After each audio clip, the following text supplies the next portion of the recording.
The Cyclist, by Erik Røde, 1755. Read by Lord Thomas L. Churchill. Continued. Chapter 6, Tragedy. Scene 27. The Ride for Life and Against Time.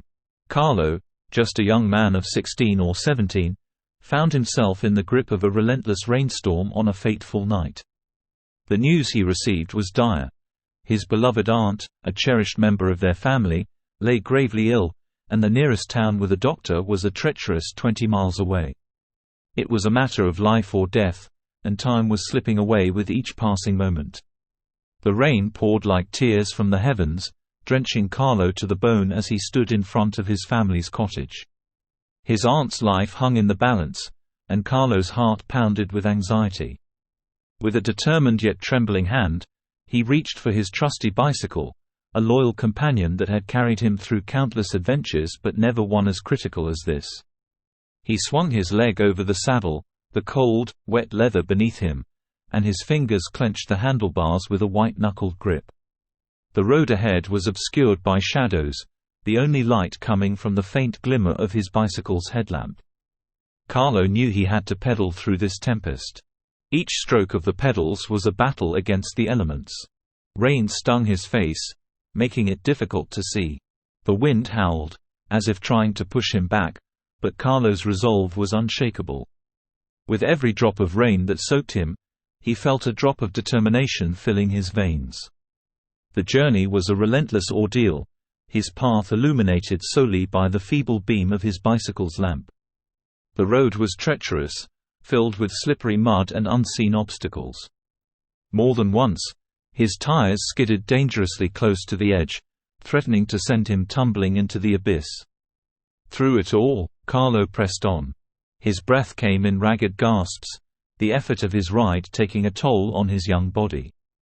But he thought of his aunt, her weakening condition, and her desperate need for medical attention. These thoughts spurred him forward, no matter how harsh the elements became. Finally, after what felt like an eternity, Carlo arrived in the small town where the doctor resided. He was drenched, shivering from the cold, and his muscles ached from the relentless pedaling. The doctor, alarmed by Carlo's urgency and soaked appearance, didn't waste a moment. Carlo's voice trembled as he spoke to the physician, his words choked with anxiety, and said, "Please, you must come with me. My aunt's life depends on it." The doctor, recognizing the gravity of the situation, grabbed his medical bag and rushed to accompany Carlo back into the storm. Carlo, with a quick burst of energy, lifted the bike and placed it in the car's trunk. The return journey was no less perilous, but now Carlo had a companion. The doctor's car sped swiftly towards the main road, its headlights cutting through the darkness and rain like a beacon of hope, as his aunt's fate hung in the balance. When they finally reached the cottage, it was a scene of profound relief and gratitude. Carlo's aunt, though weakened, was under the care of the doctor. The night had been long, the journey perilous, but Carlo's unwavering determination and the doctor's swift action had made all the difference. As his family and neighbors gathered around, Carlo's aunt weakly whispered her gratitude.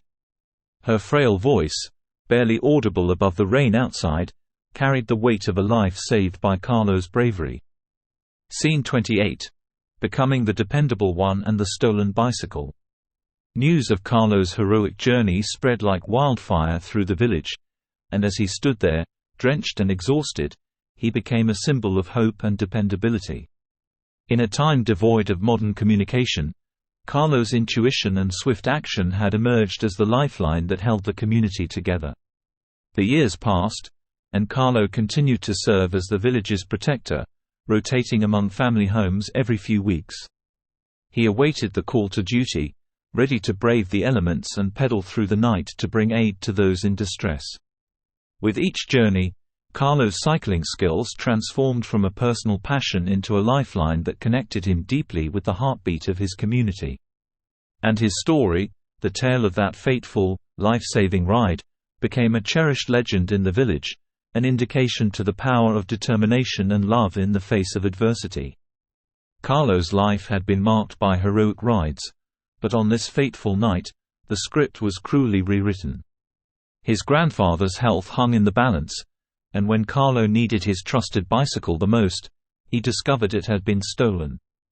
The world seemed to conspire against him, leaving him with no choice but to embark on a daunting journey of 20 to 25 miles to reach the doctor's aid. It was a race against time, and the weather, as if reflecting Carlo's turmoil, was unforgiving, drenching the night in rain. As Carlo's feet hit the wet ground, determination coursed through him. Each step was a tribute to his beloved grandfather, a manifestation of the deep love and respect he held for his family. Rain battered his face, the cold seeped into his bones, but he pressed on. Every gasp for breath echoed his fear of losing his grandfather, his devotion to the man who had been a pillar of strength in his life, and his fierce desire to defy the odds. The night stretched on endlessly, each passing moment heavy with the knowledge that time was slipping away. Carlo's heart raced, his mind a chaotic whirlwind of emotions, fear that he wouldn't make it in time, devotion driving him forward, and the overwhelming desire to reach his grandfather's side before it was too late. His legs ached, his clothes clung to his body like a second skin, and the rain-soaked road seemed to go on forever. Carlo's willpower was his only companion in the darkness. Scene 29. A tragic farewell. But despite his Herculean efforts, when Carlo finally arrived home with the doctor, he was met with a scene that shattered his heart. His grandfather's life was slipping away, the room steeped in a heavy silence. The old man lay there, eyes closed, his breathing shallow. Carlo had come too late, and the crushing realization fell upon him like a relentless weight. Carlo's legs, which had carried him tirelessly through the night, now felt weak. He fell to his knees by his grandfather's side, his voice choked with sorrow. Then he said, "Nonno, I'm so sorry," he whispered, tears mingling with rain on his cheeks. He added, I tried so hard." His grandfather's eyes fluttered open for a brief moment, and he mustered a faint smile, as if to comfort his grieving grandson. He reached out, and Carlo took his hand, holding it with a tenderness that spoke of the deep bond between them. In the midst of this heart-wrenching moment, Carlo's gaze fell upon the empty space where his stolen bicycle should have been. It stood as a silent witness to his grandfather's final moments, a symbol of opportunities lost, and a cruel twist of fate that had robbed him of the means to reach his beloved nonno in time. As Carlo clung to his grandfather's hand, he knew that the stolen bicycle would forever carry the weight of his grief and the memory of that night when he couldn't save the person who meant the world to him. It was a profound reminder that life's moments, like a stolen bicycle in the night, could vanish without warning, leaving behind only regrets and the relentless ache of what could have been. Scene 30. Consequences for the village. The stolen bicycle incident was more than just a theft. It was a seismic event that reverberated through the village, shaking the foundations of their daily existence. Carlo's pain was not his alone. It was shared by every villager who had ever been touched by his warmth, generosity, and unwavering support. Inexplicably and hard to comprehend, the stolen bike incident became intertwined with the village's perception of Americans. Perhaps it was because a few months earlier, in a nearby village, an Italian boy had come to visit from America. This boy had engaged in some mischief, including stealing a bike from a neighboring village. When his uncle discovered what had happened, he immediately returned the boy to his sister in America. The rumor mill suggested that America had bad influences over this boy. It was as though the story of the stolen bicycle had become a symbol of mistrust toward outsiders, particularly those from America.